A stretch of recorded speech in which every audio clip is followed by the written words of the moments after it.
Hey, real quick, I'm a small brand new channel, just a week old, and any support really means a lot. Even one like or one sub helps me keep making this for you guys. Alright, let's roll. What do you get when you mix American optimism, tiny cannons, paper armor, and the idea that speed solves everything? You get US light tanks of World War II. Today we are going to roast all of them. We are covering the training tank relics, the doomed Stuarts, the Locusts, which is basically military's idea of throwing a tin can out of an airplane, and finally the Chaffee, the tank that showed up late, but at least wasn't embarrassing. By the end, you will know which one was a hero, which one was a joke, and which one needed divine intervention or sheer luck just to survive the battlefield. Let's get into it. M2 light tank, pre-war, has been first up, the M2 light tank. This thing was designed before World War II, back when America still thought wars would look like the late 1920s, with light, zippy tanks and machine gun duels. On paper, cool. On battlefield, terrible. Armor, about as useful as aluminum foil. Main gun, a 37mm pop gun. Enough to scare a half-track. Combat record, almost none. By the time the Japan rolled into Philippines, this was already considered their antiques. The US mostly used them for training. Think of it as training wheels for US armored forces. Imagine being the poor crew stuck in one of these when Japanese Type 95 rolls up, knowing full well you are inside an underpowered death trap, praying your opponent has worse aim than you. M3 Stuart, the honey that got stung.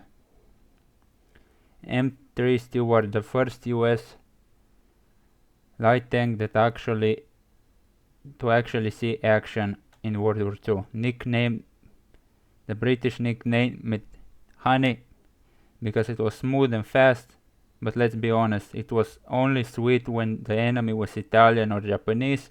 Against the Germans, it was like stabbing a rhino with a butter knife.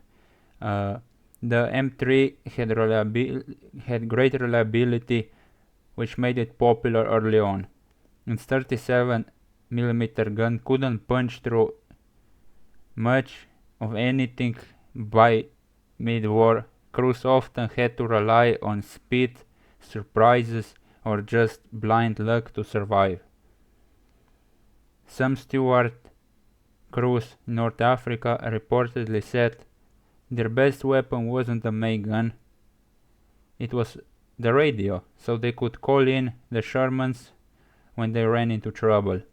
That's right, the tank's best move was phoning in the big brothers. M5 Stuart, Cadillac powered but still screwed.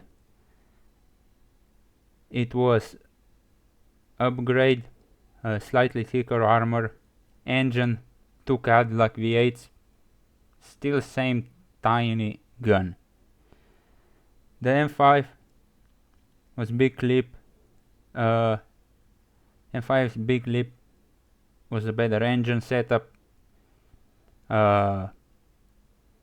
making it faster, quieter, but by the end it hit the battlefield.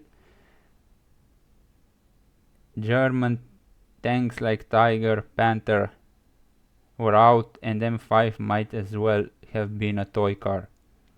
Facing a Tiger tank in M5 was basically playing real life hide and seek, expecting if they spotted you, except if they spotted you, you died.